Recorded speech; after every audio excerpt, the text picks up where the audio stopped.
So, good afternoon, classmates, and to our lovely professor, Dr. Rosalie Corpus. My name is Shaun Leonard M. Luis.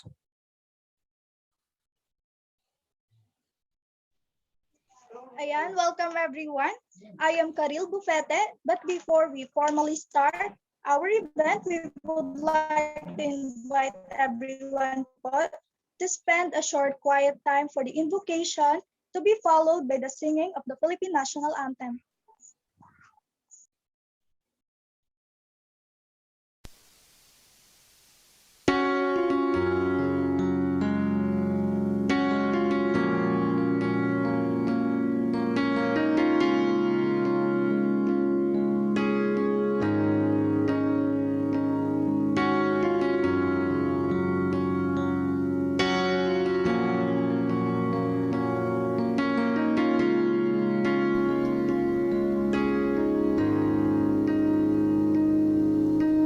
Hide me now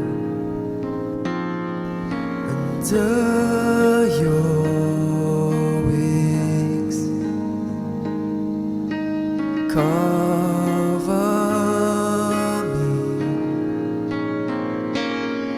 within your mighty hands. When the oceans rise and thunders roar, I will soar with you above the storm. Father, you are king over the flood, and I will be still and know you are God.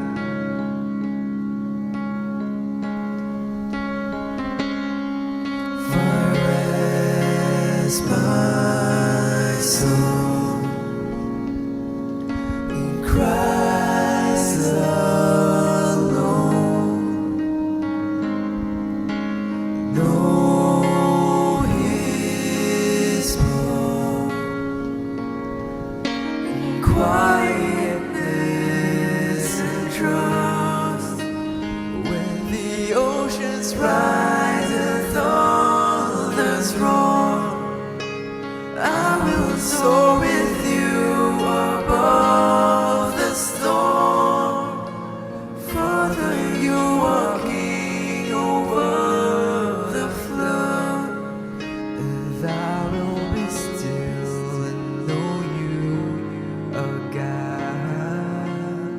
I will be still and know you are God.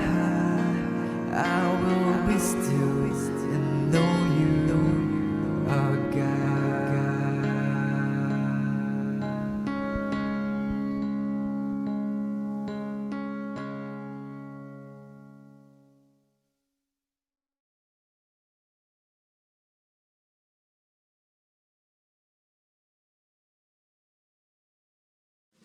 Mga kababayan, ang pambansang awit ng Pilipinas. Kayang magiliw, tewas ng sinangalan, alam ng puso, sa titik mo'y buhay. Lupang hinirang, tuyag ka ng magiting, sa mandulupin, di ka pasisingil, sa nagatang tutok sa simoy at sa langit mong pagaw, ay hinatang tula, kawin sa pagkayang minamahal. Ang isang ng matawad mo'y tagumpay na nag-iindig, ang bituin at araw niya kailan pamay di magdidinig. Luman ang araw ng walhagin pagsinta, buhay langit sa piling mo. Ang hindi kaya na pagkay mga aking, ang mamatay ng dahil sa'yo.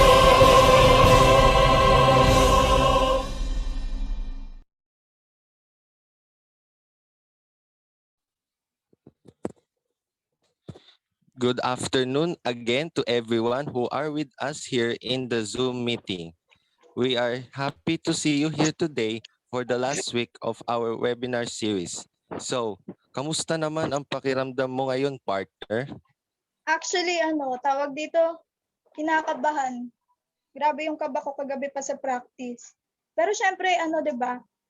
Nandun pa rin yung excitement, lalo na at first time ko na mag-host ng webinar. Ikaw ba, partner? Kamusta ka naman? Ayun din partner, same din.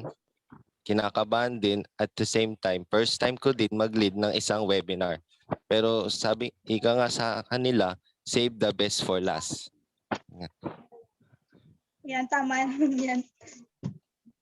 So mukhang handa ng lahat para simulan ng programa. Kaya huwag na natin patagalin pa. With that, Karyl, the spotlight is yours.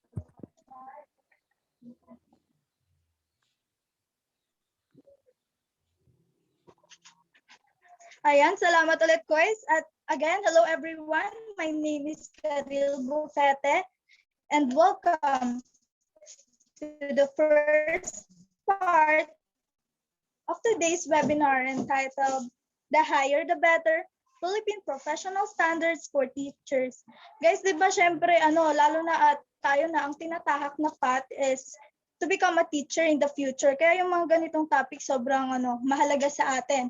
Ngayon, kung tatanungin niyo ako, bakit mahalaga bakit naging mahalaga na mapag-aralan natin yung Philippine Professional Standards for Teacher sa magiging profession natin in the future? Well, yan din yung hindi ko alam eh. Kaya ngayon, sana sabay-sabay tayong matuto at yan yung malalaman natin ngayong araw. But before we proceed to our main event, guys, I would like to go over on some reminders para alam nyo kung paano kayo magpa-participate sa event na ito. Number 1, the norm. Guys, you have to take a screenshot po while the presentation is ongoing. Dahil kailangan po ito sa evaluation na sasagutan nyo pag natapos yung presentation. Number 2 po, you have the opportunity to type in your text question po sa ating chat box and we will try to read it or to answer your questions. Pag natapos na, now, without further ado, allow me to introduce our first speaker. Ito, bida-bida tong speaker natin eh. Ito yung credentials niya. He graduated senior high school with the strand of science, technology, engineering, and mathematics with honors at the University of the East, Manila. Currently, he is a consistent president's lister at the Polytechnic University of the Philippines and the class president of BSEDMT 2-1B. Also, he is the vice president of the Best Society, Black representative of Matrix, and part of the Education and Research Committee of Samasa PUP. Ladies and gentlemen, walang iba, ang ating pa-cute na presidente, Mr. Senon Angelo Valmeo.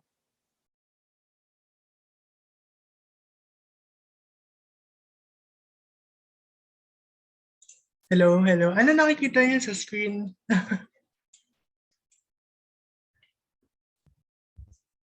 PowerPoint. Malaki or maliit? Or okay na yan?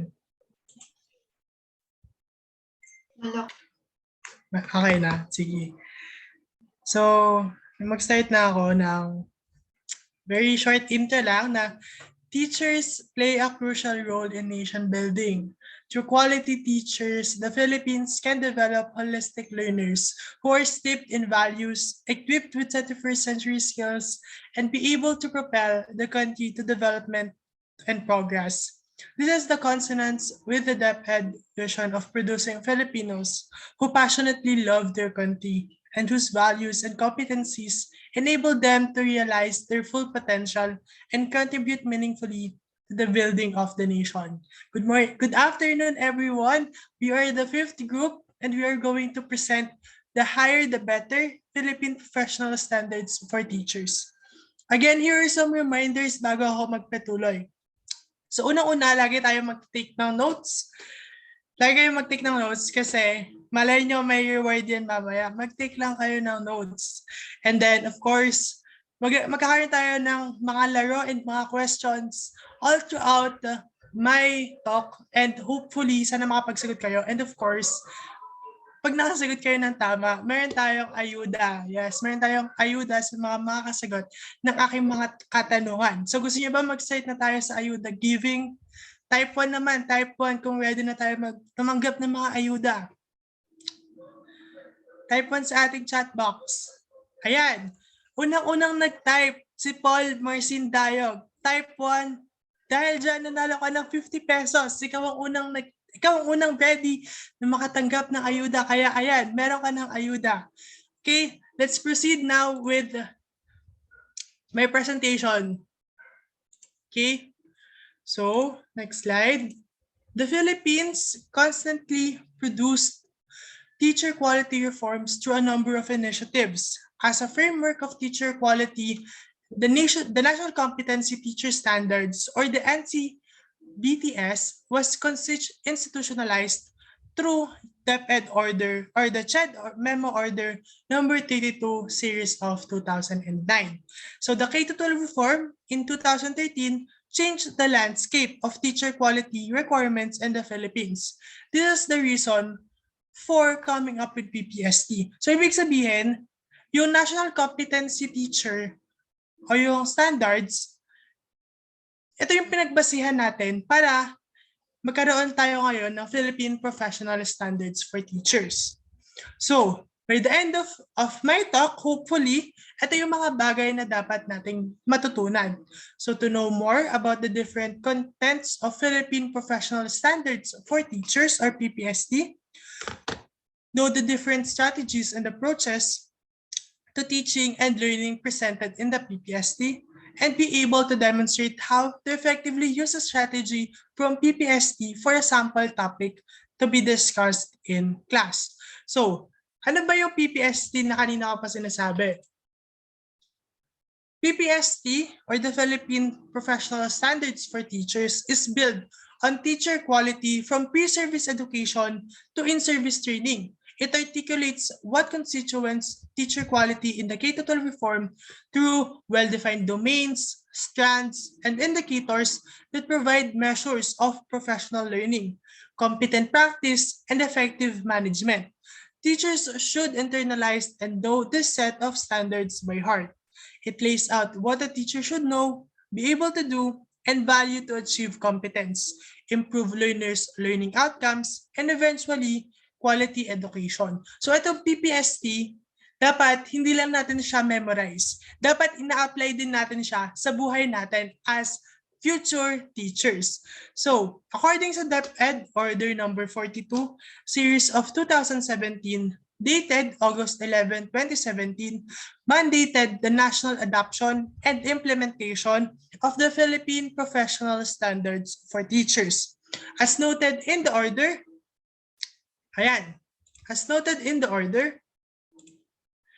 PPST aims to set out clear expectations of teachers along with well-defined career stages of professional development from beginning to distinguished practice. Engage teachers to actively embrace a continuing effort. Bakit po? Ay, putol ba? Wait, sorry po. Ano po yun? Okay na ba? Okay na po ba? Ayan, okay na. Yan. Putol pa kanina pa. Sige. Ayan, so let's move on with the C. Apply a uniform measure to assess teacher performance, identify needs, and provide support for professional development. So may tanong ako ulit for 50 pesos. Kailan pinirmahan ang DepEd Order number 42, series of 2017? Okay, ano Ivan? Ano yun? Magsasagot pa, pwede. Sige. August 11, 2017. Okay, very good. So, meron ng 50 pesos si Ivan, ha? Pag sasagot kayo, mag-raise lang tayo ng ating hand. So, let's move on. There are 7 domains. DepEd also states that PPST will be used as a basis for all teacher learning and development programs to ensure that they will be properly equipped to implement the K-12 program effectively. So paano ba natin to mai-implement or paano natin mai-implement yung K-12 program effectively? So meron tayong 7 domains. Ito yung 7 domains of PPST, which is the domain number 1, content, knowledge, and pedagogy. Number 2, learning environment. Number 3, diversity of learners. Number 4, curriculum and planning. Number 5, assessment and reporting. Number 6, community linkages and professional engagement. Number 7, professional growth and professional development. So let's dive more deeper into the 7 domains of PPST. Let's start with the first one, content pedagogy, content knowledge, and pedagogy. So it mandates all teachers to have mastery of content knowledge. True enough, with the saying, you cannot share anything with your students if you do not master the subject you're going to teach them. To display proficiency in mother tongue, Filipino, and English, as stated in Republic Act 10533, it says that teachers should start from where the learners are and from what they already know, proceeding from known to unknown, and positive use of information and communication technology, especially today that we are in the pandemic. So ang sinasabi lang dito, dapat yung teacher, dapat alam niya by heart, hindi lang dapat by mind, dapat by mind and by heart. Para alam niya dapat yung kanyang tinuturo para mas matutunan ng estudyante. And of course, according nga dun sa ating third bullet, dapat mapakita natin yung kakayahan natin na magturo. Ay, bakit po? Ayan. So, dapat makita natin sa mga bata na alam natin and paano ba nila ma-apply sa buhay nila yung mga tinuturo natin. And of course, yung sabi nga dito na from the learners are and from what they already know, proceeding from known to unknown. So, kumbaga naka-spiral. So, from small or very vogue lessons, habang tumatanda yung bata, mas dumadami or mas lumalalim pa yung understanding niya sa isang topic. For example, for grade 1, simple addition, simple subtraction, and then from there, mag-evolve from algebra to trigonometry to geometry. Ganun yung parang pinaka-thought ng ating first domain. So let's move on with the second domain, which is learning environment. Learners should be guaranteed of their safety and security, fair learning environment, sound classroom management. Of course, dapat yung students, meron silang healthy competition na dapat pinopromote ng ating mga teachers. And of course, openness and self-expression is encouraged. Dapat itong mga classrooms natin, itong mga gagawin nating learning environment in the future, dapat mas maging open tayo, mas maging fair tayo sa mga bagay na ipapakita natin sa ating classroom. Tama ba? So, ang ating third domain is diversity of learners. According dito, establish learning environment that are responsive to learners' diversity by means of demonstrating knowledge of differentiate teaching that suits students' diverse needs. So, acknowledge natin na yung students diverse. They came from different cultures. They have different family backgrounds and the variations of their learning behavior and intellectual capacity. So, isang effective na teacher, dapat alam niya kung paano ba mag-promote ng unity given na mayroon niyang diversity sa mga students. So, isang teacher, dapat alam niya kung paano ma-feel ng mga students natin na they are accepted. Dapat we make them feel na welcome sila dito, welcome sila sa classroom natin, and welcome silang matuto. So let's move on with the fourth domain, which is curriculum and planning.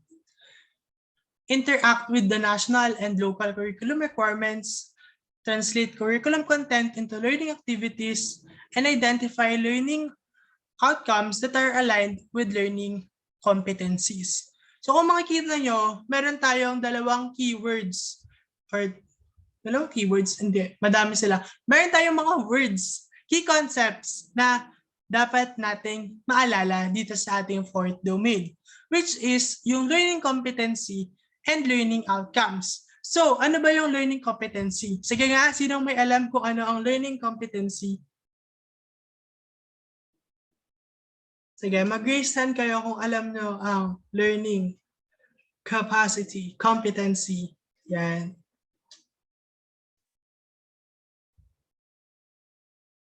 Okay, Jose Frias, ano ang learning competency? Yan yung mga concepts or ideas na gustong ipaalam ng teacher sa kanyang mga students. Yan, tama. So, ikaw na din sumagot kung ano ang learning outcomes. Familiar ka ba with the concepts of learning outcomes? In learning outcomes naman ay yung mga statements or knowledge na madedescribe based on dun sa skills ng mga students na na-acquire nila during the lesson. Yan, very good.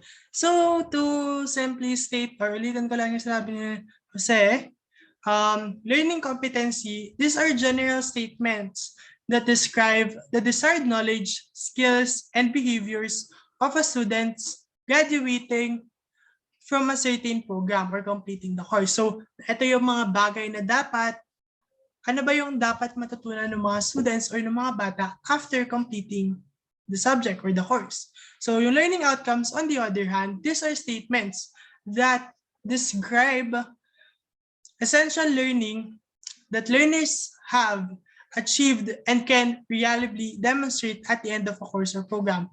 It is a written way more specific than learning competency. So let's move on with our fifth domain. Ang ating fifth domain ay ang assessment and reporting. Apply a variety of assessment tools in monitoring, evaluating, documenting learners' needs, progress, and achievement.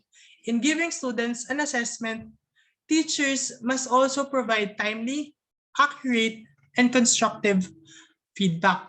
So, the use of assessment tools, ginagamit natin to para ma-monitor yung mga natutunan at mga naunawaan ng mga bata. So, as teachers, we use assessment tools to evaluate the level of understanding of our students. And assessments and reporting will help the teachers to document the needs of learners as well as their progress. And by giving feedback naman sa ating mga students, this will allow the students to be more aware of your thought regarding their output. Also, malalaman nila kung ano ba yung mga errors na kanilang na-commit, ano yung mga dapat nilang i-improve, ano pa yung mga dapat nilang gawin upang mas gumanda pa at mas marami pa silang natutunan. So, there are different assessment tools na meron tayo. There are 3. Diagnostic assessment, formative assessment, summative assessment. Ang diagnostic assessment, it is usually given before the lesson proper. It is likely to be a pretest to assess the current knowledge of the students. So itong diagnostic assessments, binibigay ito bago mag-start yung isang lesson, yung isang topic, para malaman natin kung ano ba yung alam ng students natin. At yung mga hindi nila alam, doon tayo mag-focus sa ating discussion. And yung formative assessment, ito yung usually mga ungraded. It takes place commonly while the discussion is ongoing. Question and answer, also known as the Socratic method, where it focuses on the identification of areas that may need improvement. So ito yung mga, kunyari magtatanong si teacher, magtatanong tayo as teachers, and sasagot yung mga students natin. And yung summative assessment, so it is usually given after the discussion. It is used to signify competence or that contributes to students' grade in a course or module. These are graded, for example, final exam, long quiz, etc. Ginagamit natin sila para makita natin kung ano ba yung mga natutunan nila all throughout our discussion. So, ano ulit yung tatlong assessment tools? Sige, ano ulit? Ayan, Aaron, Sheena. Diagnostic po, formative, tsaka summative. Yan. Again, the three types of assessment tools are diagnostic, formative, and summative. And now let's move on with our sixth domain, which is community linkages and professional engagement. Establish a school-community partnership, respond to opportunities that link teaching learner in the classroom to the experiences of the community, promote professional and harmonious relationship to the wider community. And this domain allows the students to engage with the community. Siyempre, sabi nga nila, yung hindi lang tayo natututo sa school, pati na din sa ating environment, pwede tayong matuto. And through this domain, magkakaroon ng school community partnership and mas malalaman pa natin kung ano yung meron sa ating community na tinitirahan. And now let's move on with the final domain, which is professional growth and professional development. So maintain qualities that uphold the dignity of teaching, exhibit high personal regard for the teaching profession. So ano bang ibig sabihin na to? So for me to put it in simpler terms, eto lang yan. A teacher must never stop learning. As teachers, hindi lang naman tayo natatapos pag nag-graduate na tayo, pag nagtuturo na tayo, 'di ba? All day, pala tayong matuto from our students, from our colleagues, to the community, pwede tayong matuto. Kaya as teachers, dapat hindi maklose yung mind natin na magaling ka na. Dapat may mas igagaling ka pa. And dapat malaman mo yon. Tama? So, before ako mag-move with the career stages, this is the second part of my talk. Let's have first a 2-minute break, very, very short 2-minute break before I move on with the next discussion.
And let's go. So this is the second part of my talk. Very, very short na lang to and very, very fun. Okay. So the teacher professional development happens in the continuum from beginning to exemplary practice, anchored on the principle of lifelong learning. The set of professional standards for teachers recognizes the significance of a standards framework that articulates developmental progression as teachers develop, refine their practice, and respond to the complexities of educational reforms. The following statements, which define the work of teachers at different career stages, make explicit the elements of high-quality teaching for the 21st century. They comprise descriptors that have been informed by teachers' understanding of what is required at each end of the 4 career stages. The descriptors represent the continuum of development within the profession by providing a basis for attracting, preparing, developing, and supporting teachers. So again, there are 4 career stages na mayroon tayo. Beginning teachers, proficient teachers, highly professional teachers, at yung distinguished teachers. Let's move on with the first one, ang mga beginning teachers. Ang mga beginning teachers, they gain the qualification recognized for the entry in the teaching profession, meaning a teacher who has just passed the licensure examination for teachers. Also, they must also be teaching currently in a school. So ito yung mga fresh grads natin, sila yung mga beginning teachers, yung mga ate at kuya natin na ka-graduate. Ayan, mga fresh grads. Next ay yung mga proficient teachers. Yung mga professionally independent. Wait. Yan. Profession teachers, professionally independent in the application of skills vital to the teaching learning process. Like for example, a teacher has been teaching for about 5 or more years. So sila ngayon yung mga mas tumanda na sila sa mga ating mga beginning teachers. Kaya sila ay tinawag na proficient teachers. Okay? So for the third one is highly professional teachers. Ano ibig sabihin na to? Consistently display a high level of performance in their teaching practice, meaning a teacher has already mastered his or her field of specialization. So kapag nakapasa ka na sa masters, sa masteral mo, pwede ka nang matawag na highly professional teachers kasi na-master mo na kung ano ba yung tinuturo mo. And lastly, the number 4 is distinguished teachers. Embodied the highest standard for teaching, grounded in global and best practices, exhibit exceptional capability to improve his or own teaching profession. So ito na yung mga ano na to, mga godlike na to, mga god tier teachers na to na super dami na nilang alam sa kanilang field. Tama ba? Yan. So, that ends. This is my very, very short discussion. Again, ano ulit yung 4 na career stages? Okay, nauna si Juan Carlos Aliarde. Yung una bali is beginning teacher, pangalawa yung proficient teacher, pangatlo highly professional teacher, tapos yung pang-4 distinguished teacher po. Yun lang. Ayan, very good. Talagang nakinig talaga yung mga klase natin, no? So ito, for 100 pesos, tama ba yon? Ano sabi ko kanina before ako mag-start? Sabi ko mag-notes, di ba? So ang unang tao na makapag-PM sa akin ng kanilang notes for my discussion, kung ano yung diniscuss ko, for 100 pesos, sige, go. I-PM nyo sa akin yung notes nyo. If ever meron kayong notes sa aking discussion, go guys. Pag wala, edi sa akin na lang ulit to. Okay, may nakapag-send na, no? Galing naman yan. Okay, may nauna na si Ivan Busto. Nakapag-send na siya, ito yung notes niya. Hindi mo kita niyo, pero may notes siya, ang galing naman. Sige nga, Ivan, discuss mo nga yung ano yung mga 7 domains. Based sa notes mo. Oo, ano yung 7 domains? 6. Wala akong 6. Naku, edi bawasan natin ng ano. Sige. Sige, ano yung 6 domains? Yung una is content, knowledge, and pedagogy. Second one is learning environment. Domain 3 is diversity of learners. Domain 4, curriculum and planning. Domain 5, assessment and pati sulat ko, di ko na rin intindihan.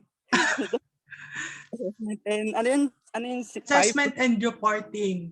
Ayun. Tapos yung 6, wala ako, sorry. Domain 6. Okay, yung domain 6, sulat mo na. Community, linkages, and professional engagement. Yan. And yung 7, ano yung 7? Is professional growth and personal development. Yan, tama. So again, ang ating 7 domains of PPST, content, knowledge, and pedagogy, learning environment, diversity of learners, assessment and reporting, community linkages and professional engagement, and professional growth and professional development. So that ends my very, very fun and very, very short discussion. Sana may natutunan kayo. And in behalf of the Group 5, which is ako, si Bustillo, Adriano, Nebres, Rivera, and Bufete, we thank you guys so much for your discussion. Ayan. And of course, para sa pakikinig, ayan, Of course, we will be sending the evaluation link after everyone has already talked. Thank you.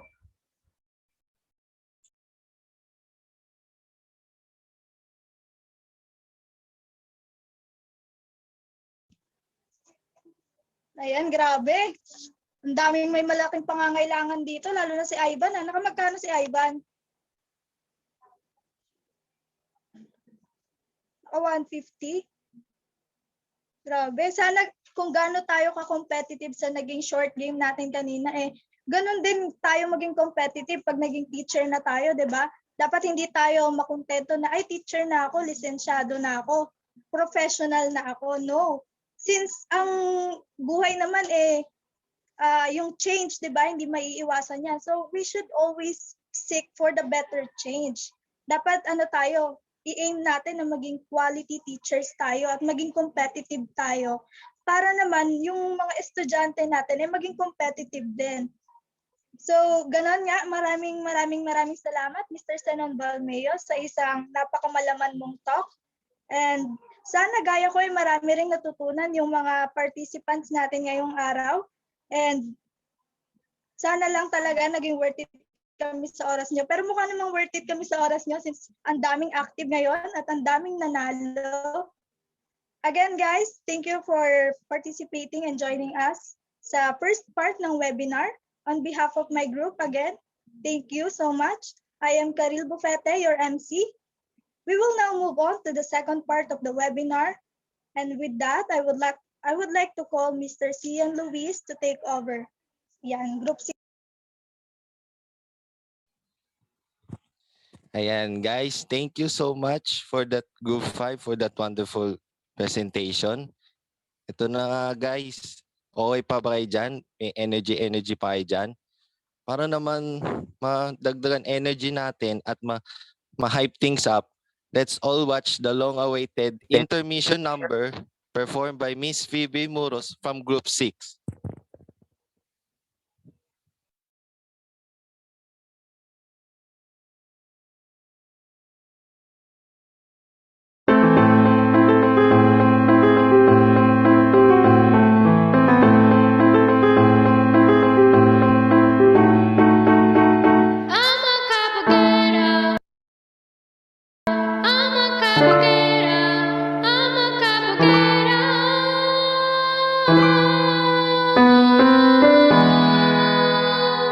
Lalakad na ala beauty queen, aura ko'y will make you scream. Ganda kong nagniningning, lalo kang mapapatingin. Di ko na kailangan na magpakita, dating ko palang panalo na. Di ko need na filter sa camera, naturang ganda ay ibadera. Di ko kailangan sumabay pa sa uso, ako'y magiging ako na aking ginusto. Ama kabugera, ganda ko'y irarapa, di magpapatinag sa sasabihin ng iba. Ama kabugera, umaangkaw ang karisma, ang tunay kong ganda sa lahat.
Wow! Thank you for sharing your amazing talent to us. Talaga namang napaka-talented ni Miss Phoebe. Yung music video niya parang nakikita lang natin sa YouTube. Napakaganda. At quick promotion lang din po, no? Subscribe na din kayo sa YouTube channel ni Miss Phoebe. Yan, later, si-send din. Kaya, so, before we proceed to the next part of this webinar, we will have a 2-minute break.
Hello again to everyone. I'm Shaun Leonard M. Luis, the host of Group 6, and I hope andyan pa kayo because we will still have a lot of learnings to acquire for the last part of this webinar. Para naman ano dyan, heart react naman dyan mga teachers if handa na kayong makinig muli. Ayan, heart react naman po dyan.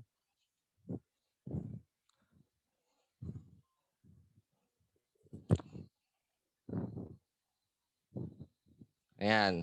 Mukhang dami nag-heart react. Ayan, thank you so much sa mga pag-heart react nyo. So, before we proceed to this webinar, explain ko muna yung sa ating evaluation form. Ang ating evaluation form ay doon na po yung peer evaluation at yung 10-item quiz. Ito ay magsiserve bilang attendance ninyo at may marireceive kayong digital certificates. Kailangan din po ng screenshot ng webinar para sa ating proof. Ayan, yun lang po. So, I have a question to you teachers. Since pag-uusapan natin ang 21st century teaching, what comes into your mind when you hear the 21st century teacher? Feel free to use the inbox section in our Zoom meeting to share your thoughts. And comment dyan sa inbox section. Kahit mga isang word lang or quick thoughts pag narinig nyo yung salitang 21st century teacher. Ayan, may ayuda po ba? Meron po, may ayuda po. Biglaan din, kaya magsagot-sagot na din kayo.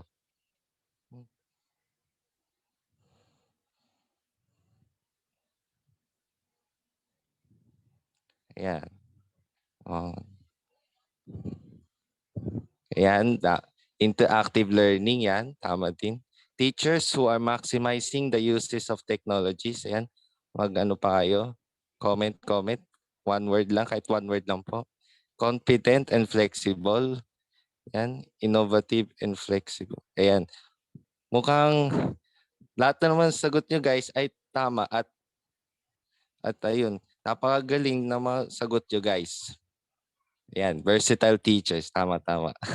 Pero eto, is it a new reform of teaching skills that is best for the students to understand or how they approach towards the students to be more comfortable learning?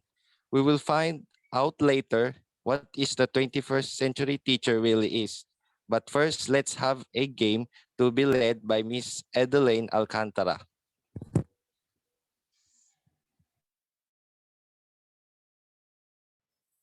Ayan, hello po sa inyo. Wait, spotlight ko lang. Ayun. So ayan guys. Kumusta naman? Rinig ko gustong-gusto niyo ng ayuda, tama ba? Lalo na't magpapasko na, di ba? Ayan. So, may game po tayo ngayon. And, share ko lang screen ko. Alam niyo pa yung Jeopardy? Hindi ko alam pati ako kinakabahan. Ako pa yung maglalaro. Hindi naman, di ba? Ayan. So, yun, Jeopardy. Ang lalaroin natin. Sino nakakaalam ng Jeopardy? Ayan. So, parang medyo trivia siya, ganun. So, dahil nga doon, explain ko yung rules natin dito sa MT210. Hindi ko alam ba't ako nabubulol. Pero ayan. Share natin. So, kung di nyo alam yung Jeopardy, ganito. Loading. So, ang mangyayari po diyan, magmumukha siyang ganito na itsura. So, mayroong board. Englishin ko na. There is a board and you will see there na there is a lot of categories and may mga points din kada row. So, 100, 200, 300, 400, and 500. Bawat category, iba't ibang mga questions na nandoon. So, kung wari, pili kayo ng question, category 1, 100 points. Tapos kung nasagot nyo ng tama, may dagdag kayong 100 points. So, by group po siya. By group, yan. So, per round, ganito po siya. Yeah. Ayan. Per round, group 1 muna, tapos group 2, group 3, group 4, group 5. Walang paunahan. So, very systematic tayo and lahat given a chance. May chance lahat. So, balik tayo dun sa kanina. Yan. So, pili kayo. Kung wari, category 6, 500 ang pinili nyo. Kung nasagot nyo ng tama yung question, then may 500 points kayo. Pag hindi nyo nakuha, pass lang. Walang minus points. So, ayan. At example, kung wari, ang tanong sa category 6, hindi naman to kasali, walang math. So, kung wari lang, yung question natin is, it is a whole number, a number that is not a fraction. Ang sasagutin is patanong, what is an integer? So, hindi pwedeng integer lang. And biglang mga future teachers, kailangan natin mag-follow ng instructions. Yan. So, ang idea po sa Jeopardy, yung tanong yung sagot, tas yung sagot yung tanong. So, patanong dapat. Kung sinabi niyo lang, kung wari integer lang, hindi ko tatanggapin. Tapos, hindi ko tatanggapin. Yung ibang mga questions, medyo broad po siya. And kung may synonym or kung malapit po yung sagot nyo, there's a chance na matatanggap po yung sagot na yan. What else? Yan. So, pili po kayo ng class representative na makaka-on ng mic para sa inyo. So, pwede kayong mag-usap-usap sa GC kung ano yung sagot, pero isa lang sa inyo ang may class representative. So, habang nag-iisip kayo, ayan, ng class representative ninyo. At pwede rin kayo pala tumingin sa module. Ayan, pwede kayo tumingin sa module. Clear po ba? May mga katanungan po ba? Si Shaun po sa group 5. Sige, G. Sige. So, group 1 to 4, chat nyo lang sa chat yung mga representatives nyo para ma-take note ko. Yan. So, yun lang yung game. Si Ivan sa group 3, By the way, guys, may ayuda din tayo dito sa game na to. So, may GCash na prize kada membro ng grupo na yun. So, better do your best. Ang sakop po ng game includes yung Group 6 or Module 6 po natin, and also may category ng review of past topics. Sino na ba sa Group 4?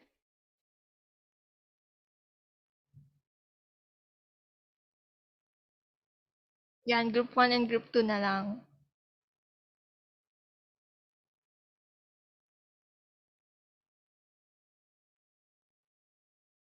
Group 1, sino sa inyo?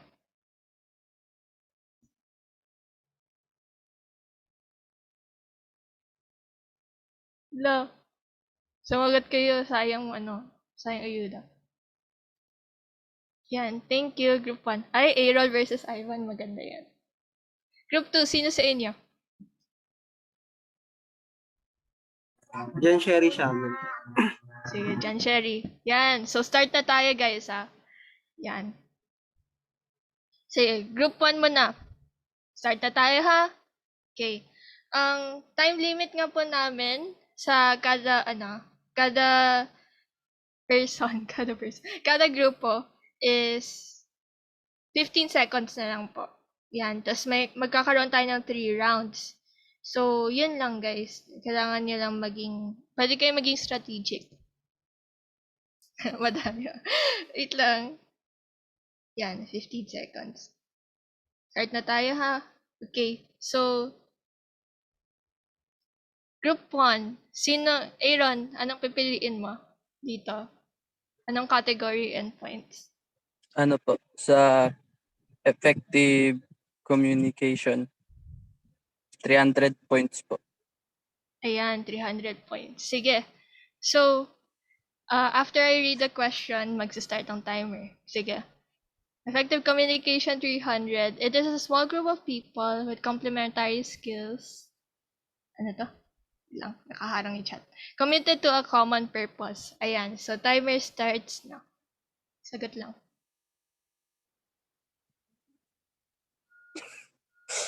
Wait lang. Sige lang. 5, 4.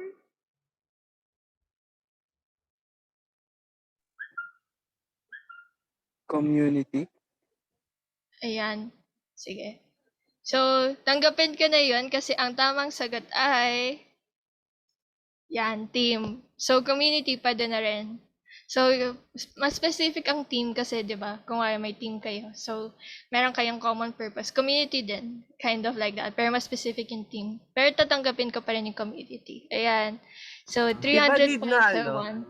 May question lang. Diba na patanong yung sagot? I mean, patanong yung sagot. Ay, tama. Team community pala. May point ka doon. O minus ka. Minus ka. Sorry, Aaron. Next time. Sige. Thank you. Ayan. So, 3 rounds to. So, may 2 chances pa ang group 1. Group 2. Group 2. Sumikaw. Group 2. Jan Sherry. Anong pipiliin mo? Yung na lang, information, media, and technology, 200. Sige. 200. So, ano yun, Aaron? Ay. No. Yung mga kagrupo ko po, sabi po kasi, patanong naman daw po yung pagkakasabi ko. Community. May question mark naman po. Pwede po. Piloso po kayo. Sige na. Piloso po kayo. Dapat what is. Kahit sa Jeopardy mismo na game. Wala. Okay, next. It is defined as ability to read and write or competence in a specified area. Ayan, go. What is literacy? Ayan, so, tamang sagot ay... Oops. Yan, tama. What is literacy? Galing naman. So, may 200 points ang group 2. Yan. So, group 3 naman. Anong pipiliin niyo? Ako na ba yan? Sige, sa Review of past topics. Ayan. Alin yan? Yung 200. Sige. So yung tanong ay, it is both a profession and vocation. Go. Ano tawag doon? Teaching. Okay, so ang sagot ay, what is teaching? So yan, may ano ka na, may points ka na. Ay, teaching ba sinabi niya? May magreklamo ba? Oo. Teaching lang sinabi niya, teaching lang. Wala. Sige. Alam niyo guys.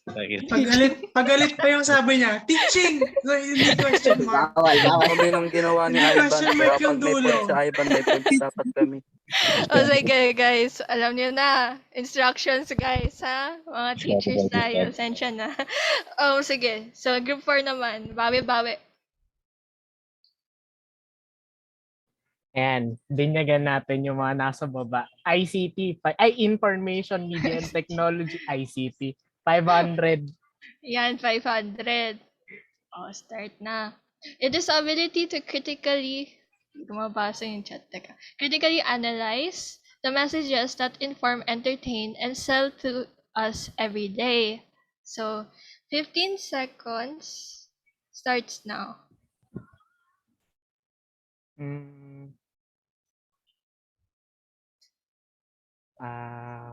Ano ba siya? 5 seconds. What is communication? Okay, so ang tamang sagot ay what media. is media literacy? So wala talaga yan. Okay, bawi-bawi. At wala nang 500 dun sa Information Media and Technology. Ayan. So group 5 naman. Sa review of past topics, 500. 500. Sige. Ayan. Ang tanong ay, it is a highly influential contemporary theory of education that urges a rigorous critique of schools and society to uncover exploitative power relationships and bring about equity, fairness, and social justice. Yan. Timer starts.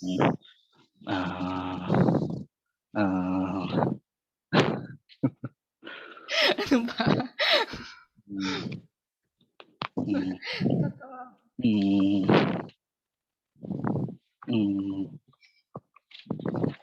Patanong ba yan? Sige. What is contemporary theory? Ang tamang sagot ay, what is critical theory? Ayan. So, critical theory. Hindi kaya nakinig sa ano. Joke lang. Ganun. Okay, so, next naman, sisimulan na ulit tayo ng isang round. Yan. Aaron, group 1. Ano pipiliin mo? Ano po? Review of past topics, 400. Okay. So, review of past topics. Nakalagay dito ay it is a teacher-centered educational philosophy that focuses on everlasting ideas and universal truths. So, timer starts now. What is perennialism? So, ang tamang sagot ay, what is perennialism? Tama. Perennialism. Perennialism. Yeah, tama. Ayan, so, may point siya. Yeah. Ayan, patanong na yan, guys. Walang... Okay. So, next na tayo. Bawi-bawi. Group 2. Sino ba next? Effective communication, 400. Ayan, effective communication 400. Let's go. It is the ability to work effectively and respectfully with diverse teams. So, timer starts now.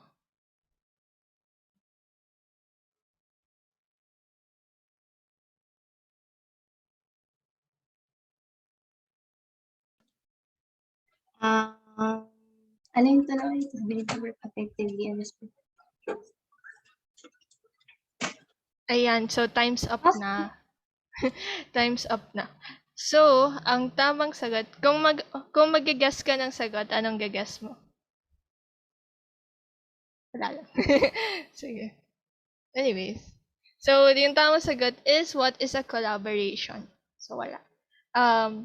Yun. Collaboration po ang sagot. What is a collaboration? So, next naman, group 3. Review of past topics ulit. 300. Ay, wow. Okay, sige. Review of past topics 300. He or she is a licensed professional who possesses dignity and reputation with high moral values as well as technical and professional competence and adheres to observes and practices a set of ethical and moral principles, standards, and values. So timer starts now. Pwede na ba sumagot? Pwede na. What is licensed professional teacher? Ay, wow. Sige. So, ang tamang sagot ay, what is a professional teacher or licensed professional teacher? Tama naman. So, ang group 3 kayo na. Baka magkamali ako. Sige. Yay. So, habol-habol lang. Congrats. Ayan, group 4. Yun yung galawin yung 500. Sige. Life and career, 500. Sige. May point ka dyan. Sige. Ang tanong ay, it is making your own decisions and organizing your own work rather than being told what to do by managers, teachers, etc. So, timer starts now.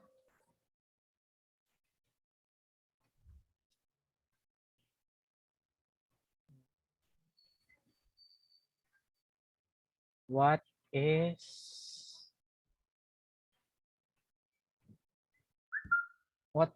decision making? So, lumagpas ka na.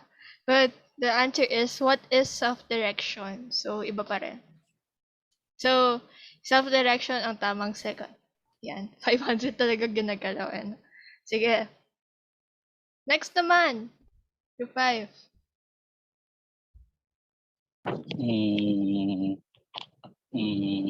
Effective communication, 500. Sige. Ilan ulit? Effective communication. 500. Sige. So, ito yung tanong. It is an exchange of ideas where both participants are active and can have an effect on one another. Timer starts.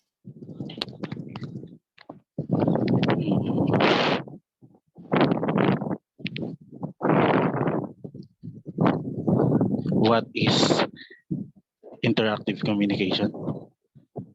So, ang tamang sagot ay, what is interactive communication? Tama, grabe, saka lang. Sige. So, 500 sa inyo. Ayan. So, last round na to, guys. Due to limited time. Sana nag-enjoy pa kayo. Hard react nga kung kung carry pa. Chipa.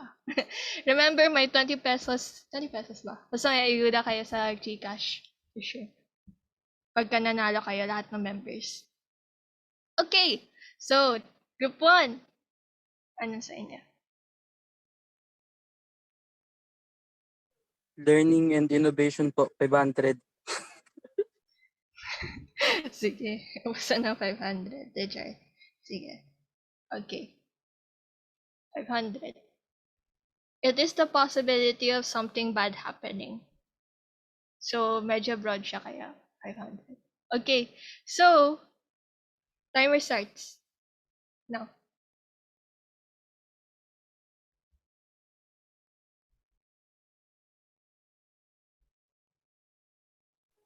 What is risk? So, ang tamang sagot ay, what is a risk? What is risk? So, tama.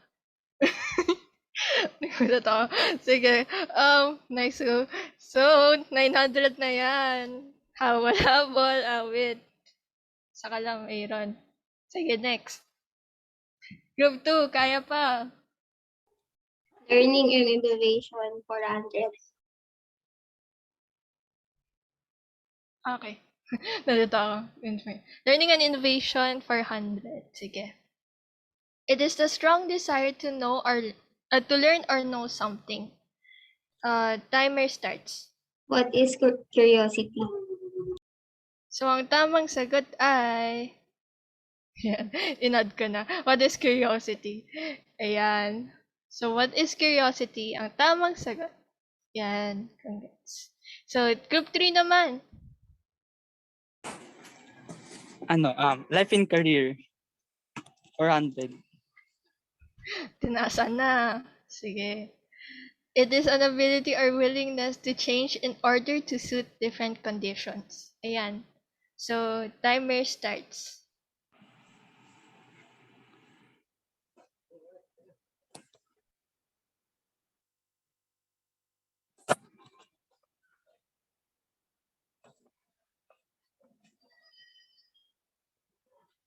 So, wala ba? What is adapt? So, ang tamang sagot ay, what is adaptability? Mga kagrupo ko, mga kagrupo ko, papayagan niyo ba?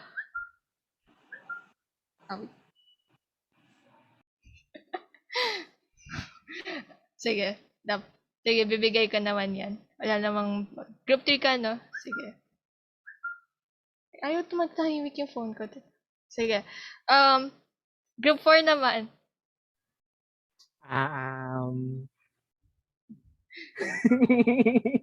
Hindi, sige, bigyan natin ng thrill. Review of past topics 100.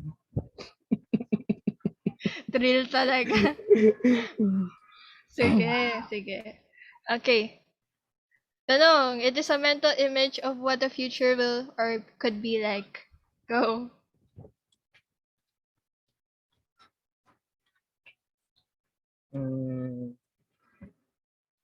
Vision. What is vision? Yan, so tamang sagot. What is a vision? Yan. Sakto, topic niyo yan. Okay, bigay natin. 100. Grabe yung thrill play ah. Okay, group 5, last na. Siyempre, information, media, and technology 400.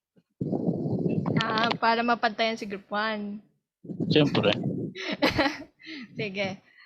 So, ang tanong, it refers to the skills involved when uncovering bias in regards to culture as well as the ability to take different perspectives to gain a more humane perspective. So, timer starts now.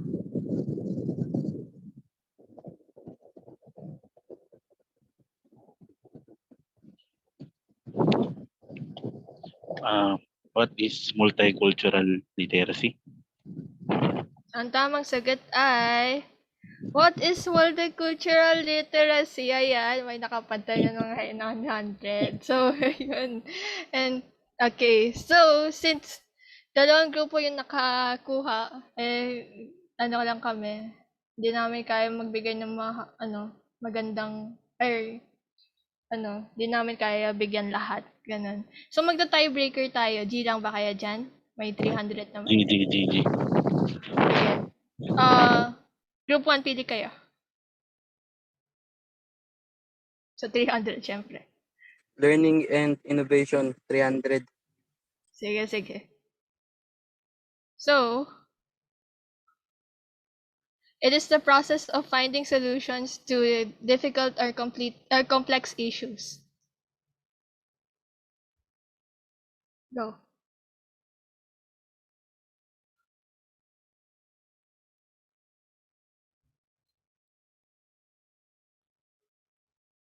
What is problem solving? Sino sumagot nun? Ayan. Okay. What is problem solving? Tamang sagot? Yes. What is problem solving? So, hindi pa natin. tanong yung hindi pa tanong. Kasi what is problem solving? Ganon. What is problem solving? Parang galit. What is problem solving? What is problem solving? What is problem solving po? Sige. Ayan. So, kung nagkaroon ng chance na nagtayo ulit, isang tanong paunahan. Okay? So, group 5, go. Pili kayo, life and career or information?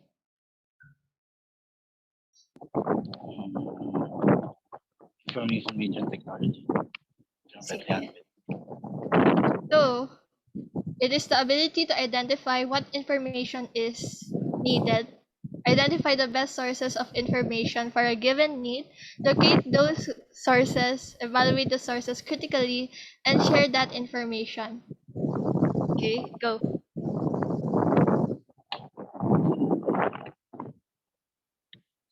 What is information literacy? Tamang sagot ay, what is information literacy?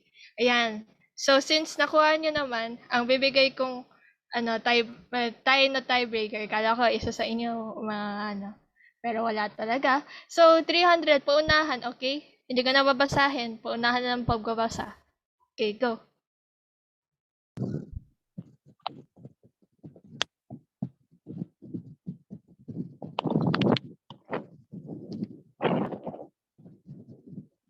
What is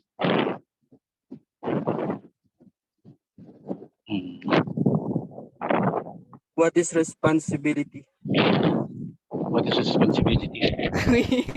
Group 1 na una, no? Group 1 na una. Tama ba, guys? Witnesses. Hindi Ako na una. Nauna si Shaun. Nauna si Shaun. Uy, mga What group is 1. responsibility? Saan yung mic nyo, group 1? Tama si Shaun. Wait, nauna si Shaun? Legit ba? Nalilito na ako sa Yan, so group 5, kayo nanalo. So, kayo yung may ayuda.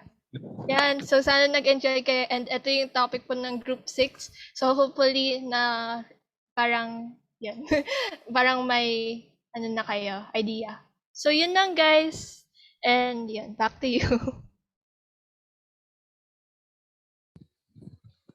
Ayan, nakatuwa naman. Thank you, Miss Edelaine Alcantara, for that fun and interactive game at sa mga nag-participate sa ating laro. So, hindi ko na nga papatagalin pa. Let's welcome Miss Khylle Eata to introduce our next speaker for today's activity.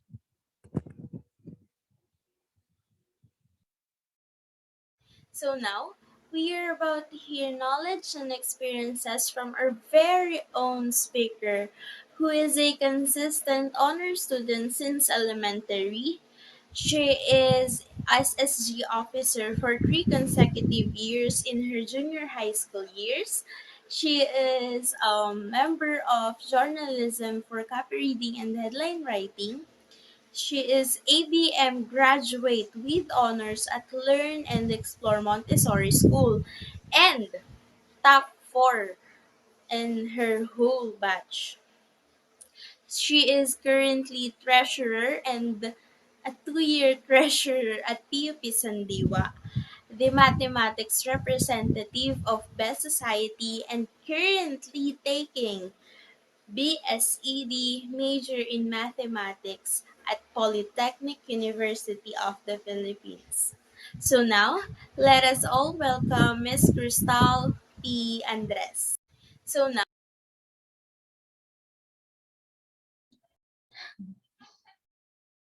Wait lang po. Narinig po ba ako?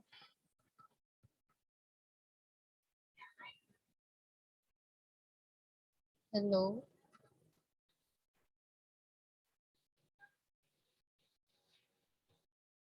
Ayun. Ayan, thank you, Miss Khylle, for that introduction. So, hello, a pleasant afternoon to all. I am Kristal Joy Andres from Group 6, and I will be discussing teachers at 21st century, the lifelong learners. So, ayan, I hope na may mga energy pa kayo para makinig sa mga sa discussion ko for today. So, ayan. So, let's start. Teaching has changed from the days when teachers stood in front of a class and read from a book while students quietly take notes. Now classrooms are much more interactive and participation is encouraged in the form of questions and activities. So one reason the classroom has evolved is because of technology. So as we've become more advanced as a society, teaching methods and manner of conveying information to students have changed din. So dahil nga maraming changes ang nangyayari sa paligid natin, so as time goes by, kailangan din naman natin na makahabol sa mga pagbabago na yan. At ganun din sa edukasyon. So recent technological advances have affected many areas of our lives, including the way we communicate, collaborate, learn, and of course, teach. So those advances necessitate an expansion of our vocabulary, producing definitions such as digital natives, digital immigrants, and the topic of this talk, 21st century teachers. So ano nga ba yung tinatawag natin na 21st century teaching? So sabi rito, 21st century teaching means teaching as you have always taught, but with today's tools and technology. So basically, it means utilizing everything that is important in today's world so that students will be able to live and prosper in today's economy. So as well as having the ability to guide students and to prepare them for the future. So, dahil nga kabataan daw ang pag-asa ng bayan, so kailangan na mabigyan ng dekalidad na edukasyon ang bawat kabataan. Since nasa digital era nga tayo ngayon, we're embracing technology more and more. So, kung hindi tayo nagpapahuli sa mga uso pagdating sa fashion, ganon. So, dapat sa trends in education, ganon din. So, ngayon, sino naman kaya yung mga 21st century teachers na tinatawag? So, the 21st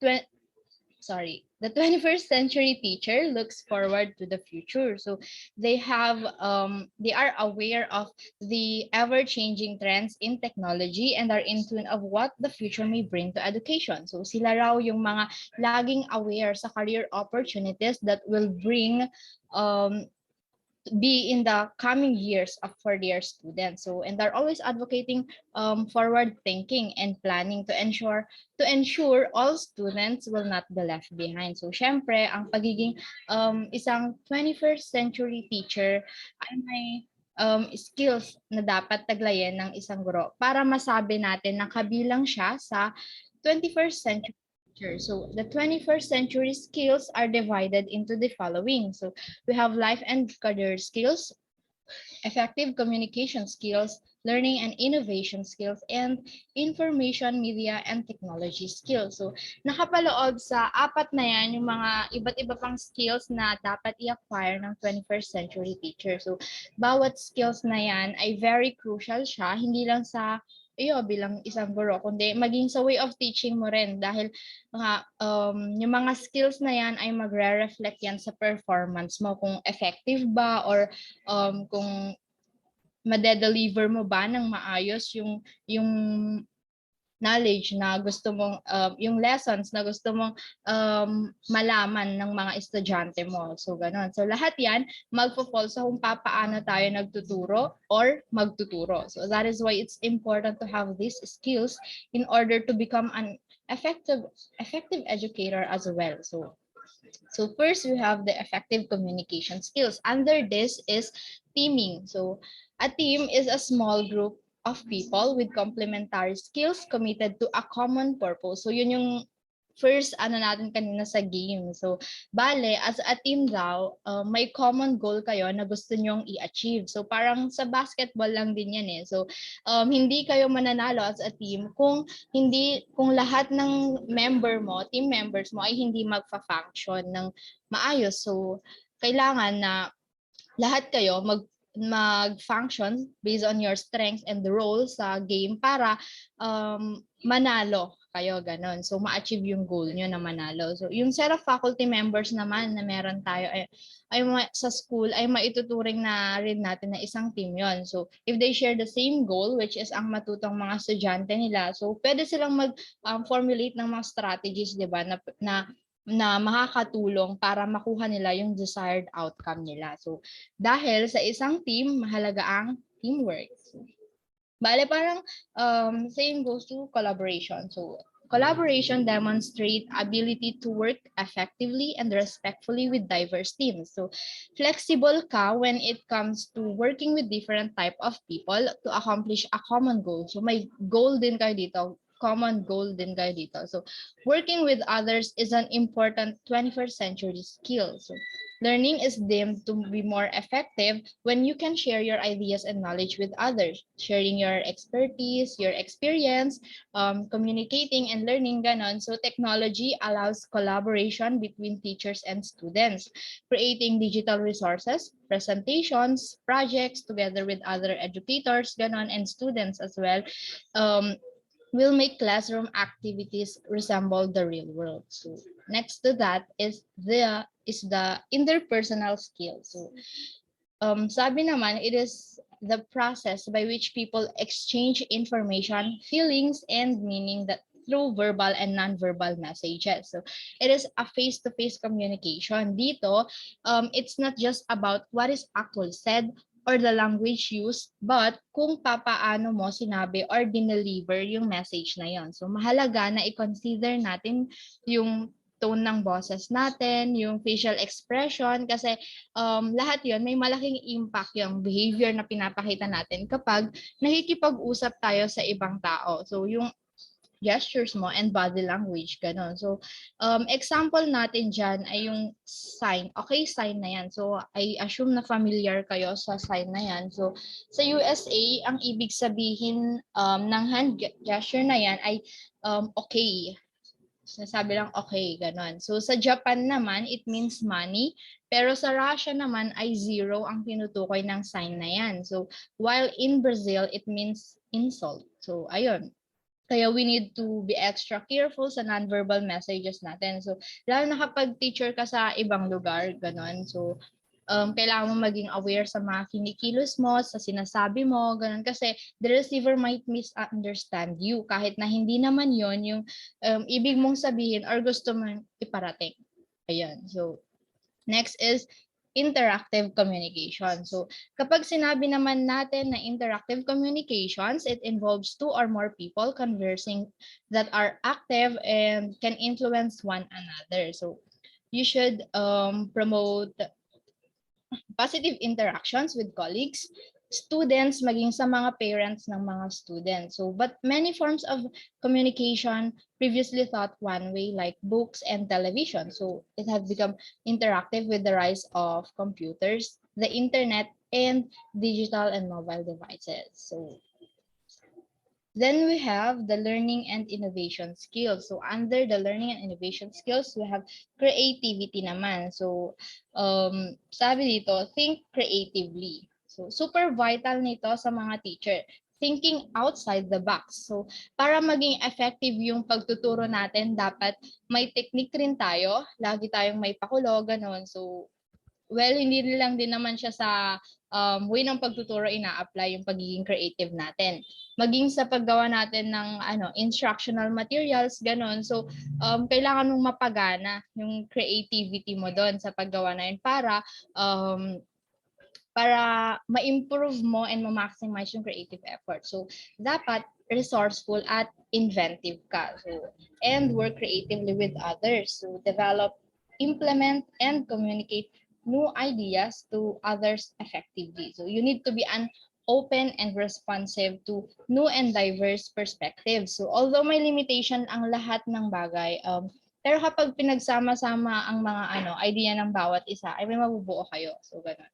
Parte rin ng creativity ang pagiging curious natin. So curious tayo sa maraming bagay. So curiosity, as per definition, it is a strong desire to learn or know something. So minsan kasi yung pagiging curious natin, nagbibigay rin yan ng maraming ideas na magiging helpful sa atin para na ma-apply natin sa ating pagtuturo, ganon. So, isa rin sa skills na dapat i-acquire ng isang 21st century teacher ay ang critical thinking and problem solving skills. So, you're exercising sound reasoning in understanding. So, gumagawa ka ng complex choices and decisions.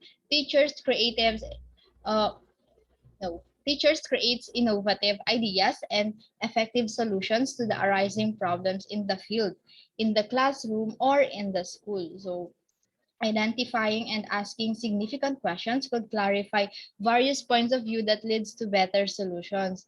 Teachers are also critical thinker. Kasi nga, they encourage students to reflect on what they have learned and rekindle in them the desire to ask questions, reason out, prove, and establish their own knowledge and beliefs. So, tumungo naman tayo dun sa risk-taking. So, ayan.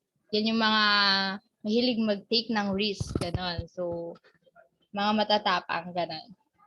Ayun, sa mga, isa yan sa 21st century skills ang risk-taking. So, it is the practice of taking action which might have some undesirable consequences. Maaring maganda or pangit yung kalabasan ng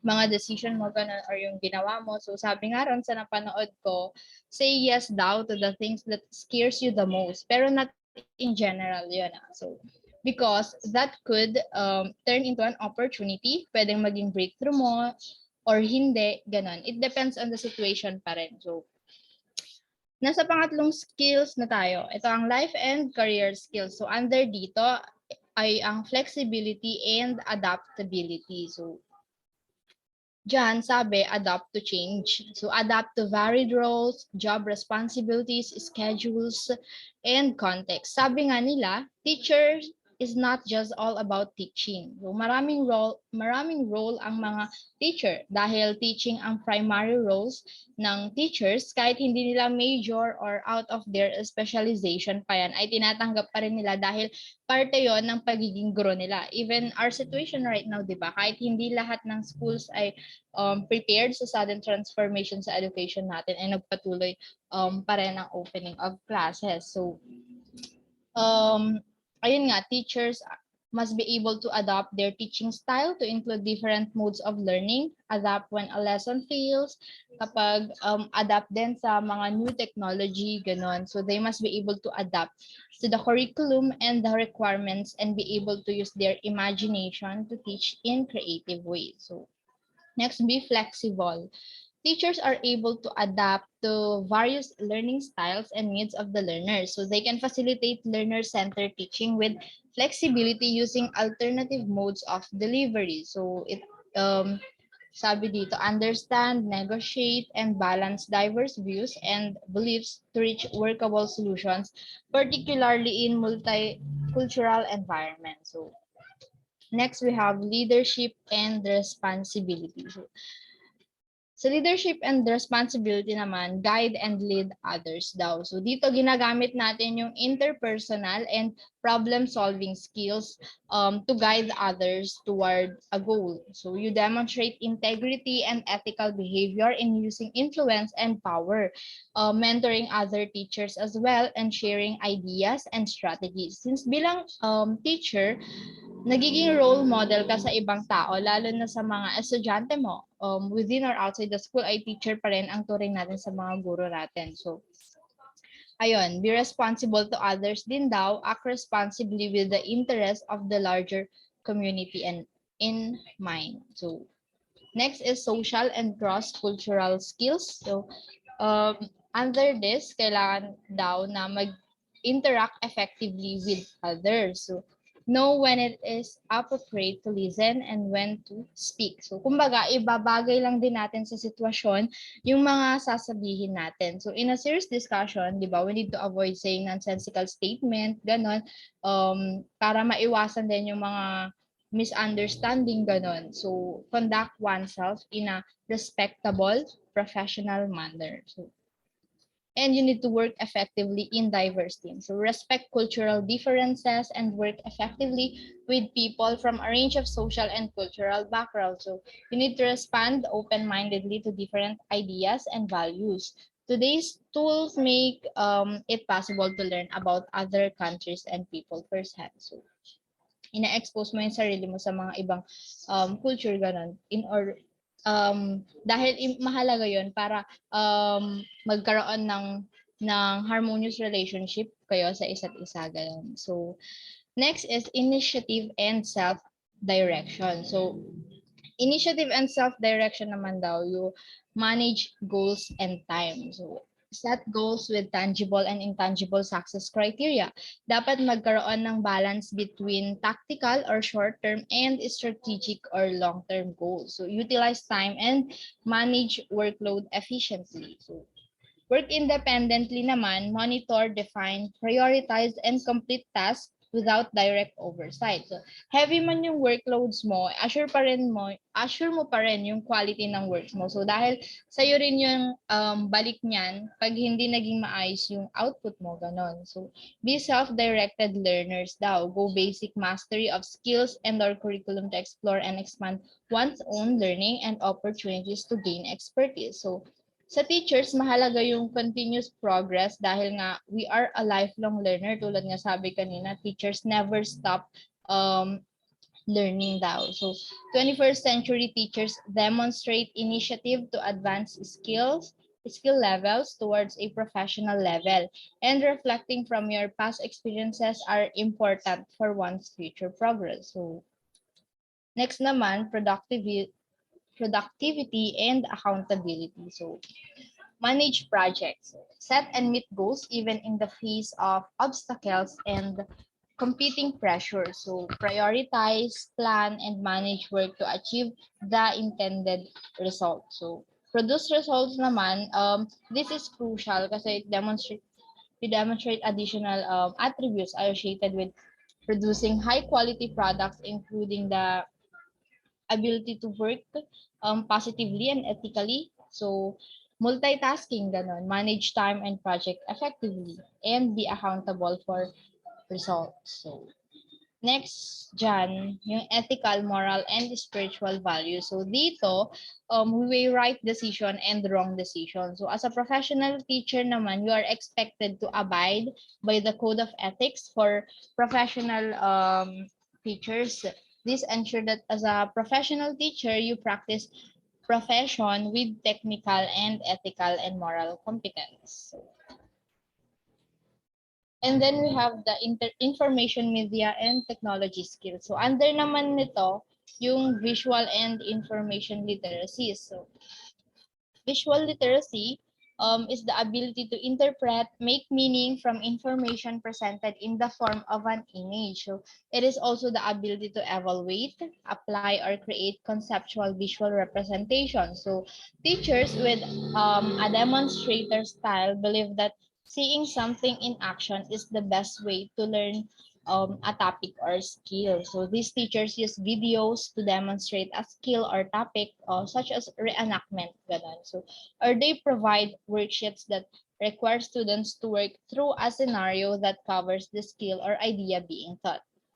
And then information literacy naman is the ability to identify what information is needed, identify the best sources of information for a given need, locate those sources, evaluate the sources critically, and share that information. So sa information literacy is most essential siya in conducting research. Ganon. So sa media literacy naman, it is the ability to critically analyze the messages that inform, entertain, and sell to us every day. So it is the ability to bring critical thinking skills to bear on all forms of media, asking pertinent questions about what's there and noticing what's not there. So, and next, yung basic scientific, economic, and technological literacy. So, under dito, meron tayong scientific literacy. So, scientific literacy naman,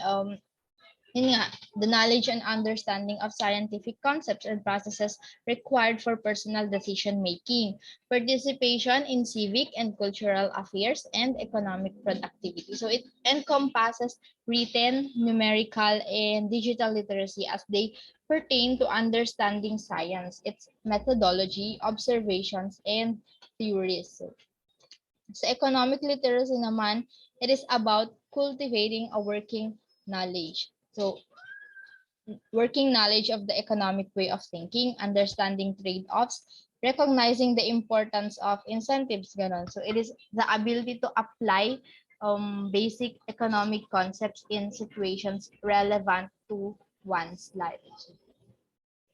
And then the technological literacy, according to the U.S. Department for Education, technological literacy raw ay defined as computer skills and the ability to use computers and other technology to improve learning, productivity, and performance. So It is the ability to responsibly use appropriate technology to communicate, solve problems, access, manage, integrate, evaluate, design, and create information to improve learning in all subject areas and acquire lifelong knowledge and skills in the 21st century. So, ayun. And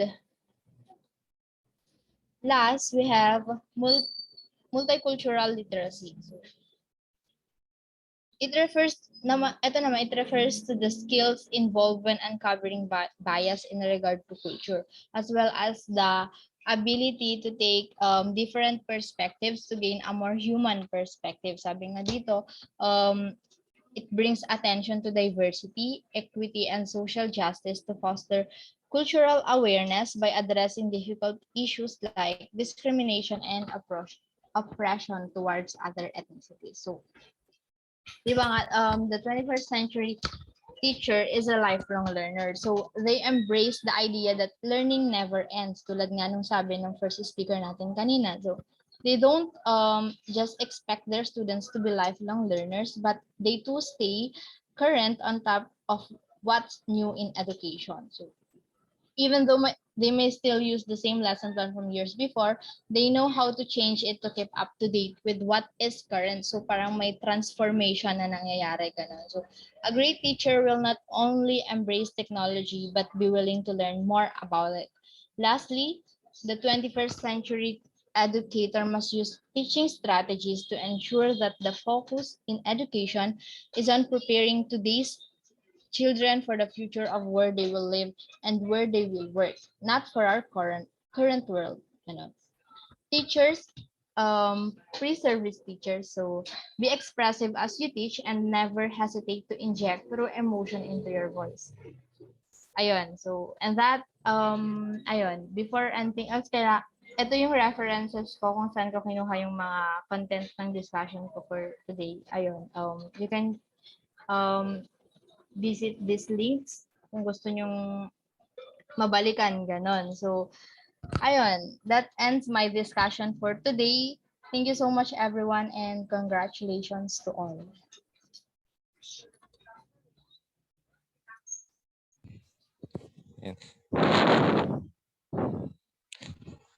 Thank you, Miss Kristal Joy Andres, for that fruitful discussion. Ayan, nabigyan ng linaw sa atin kung ano nga ba at sino ang 21st century teachers are.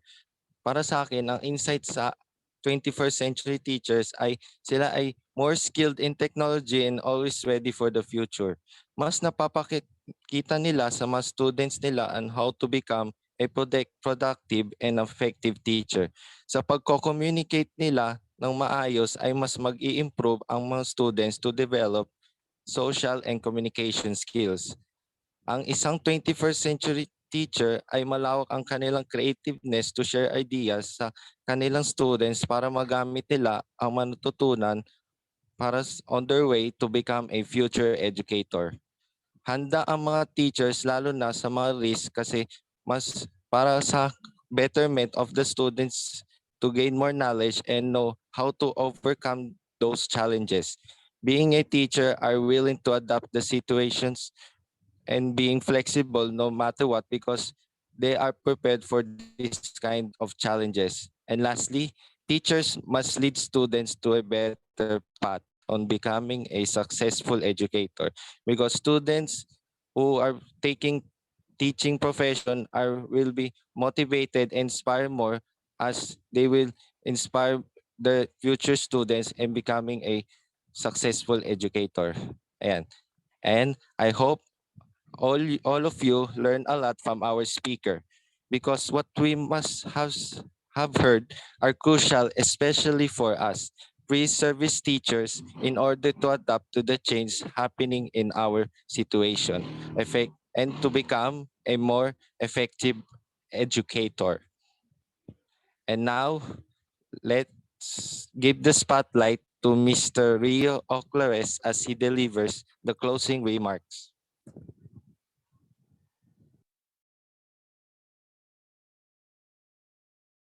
Greetings to everyone. Today marks the last week of the webinar series of BSEDMT to 1D students. On behalf of this program, I would like to thank everyone who participated today. I hope you learned a lot from the talks of our two speakers from groups 5 and 6 about the Philippine Professional Standard for teachers and the 21st century teachers. Also, thank you to our professor, Ma'am Rosalie Corpus, for making this webinar possible. May we, teachers, be able to apply all the learnings we acquire from today's webinar in contributing the development of our future students.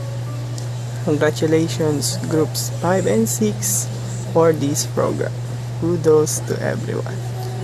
Once again, thank you for all your participation. Stay safe and God bless you all.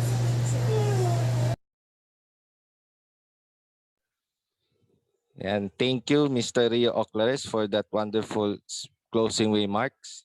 And again, on behalf of Group 6, we would like to express our gratitude to everyone who stay up until the end of our program. We are very happy to be part of this endeavor. Muli, I'm Shaun Leonard Luis, your Master of Ceremony. To formally end this program, let us all sing the hymn ng PUP. Goodbye to everyone and God bless to you all.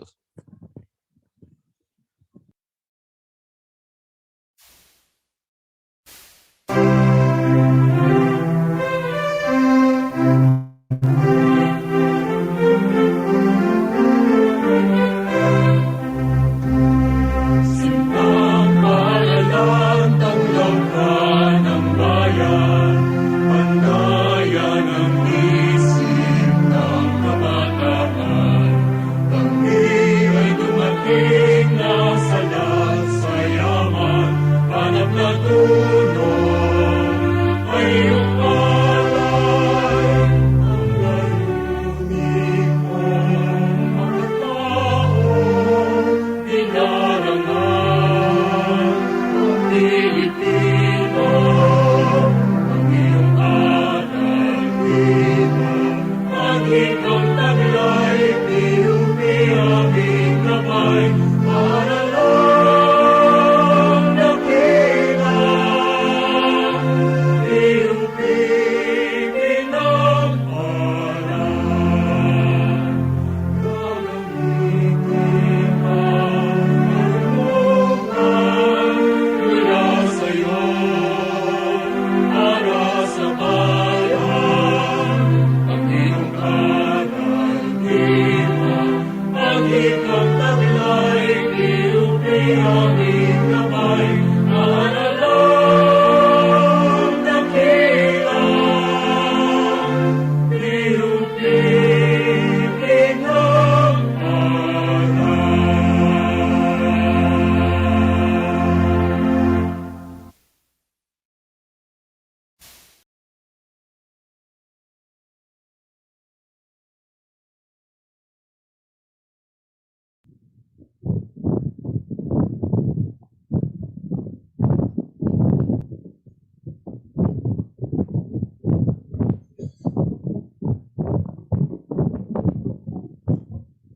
Okay, before we leave each other, before we move on, let us please have our last picture for the section. And thank you very